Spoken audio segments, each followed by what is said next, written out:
Thank you very much, Madam Chair.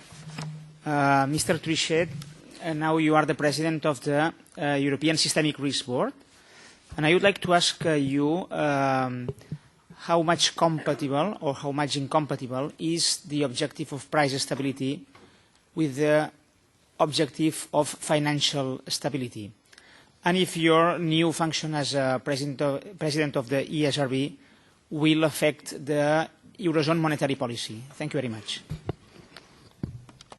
Thank you very much indeed. First of all, I'm not yet President of the ESRB because we need to have everything legally operational, which is not exactly yet the case.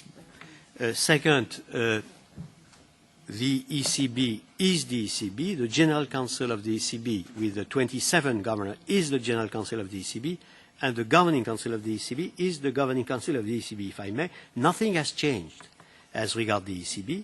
The ECB has its constitutional framework, its primary mandate, and will not change at all its own activity as ECB. And, your question was on the euro area, so ECB Governing Council. I take advantage of your question to mention en passant that our primary mandate is price stability. We are now 11.5 years after the start of the euro. The average inflation in the euro area is 1.97%. The definition we gave at the very beginning was less than 2, but close to 2. We are at 1.97, less than 2, but close to 2. I have to say that in terms of arithmetic, it's even remarkable. I don't. It could be 195. It could be 190. I prefer 197 to 201, frankly speaking. But okay. At the end of the year, we will make the computation.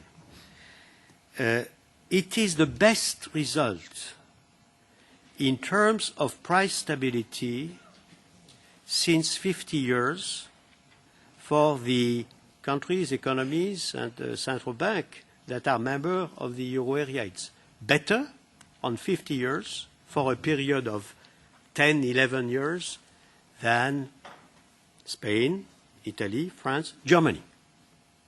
So this is our mandate, price stability. This is the track record. As regards future prices, we are given by the observers, the various panels, and the financial markets, the same stability in the next 10 years. These are facts. Facts, figures, and judgment, appreciation as regards the future. I mentioned that en passant. I am practically the only one to say that, which is a surprise for me, because this is the reality that we have achieved since we were created. And we will continue to do that. And we are trusted to continue to do that.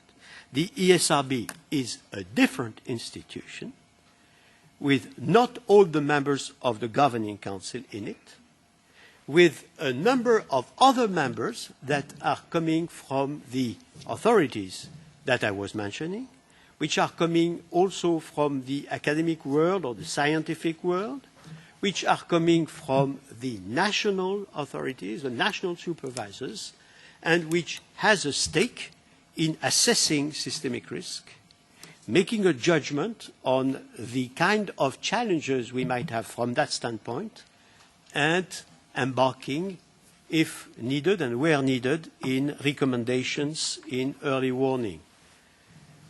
It is true that this institution, this new body, has been placed close to the central banks, not only the ECB, but the national central banks in general.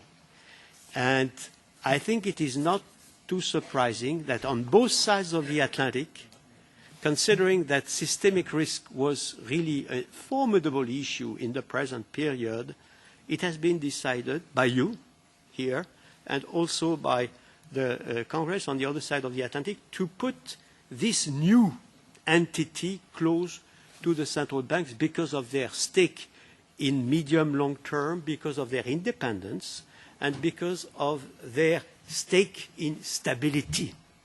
But again, the two are not confused. Thank you.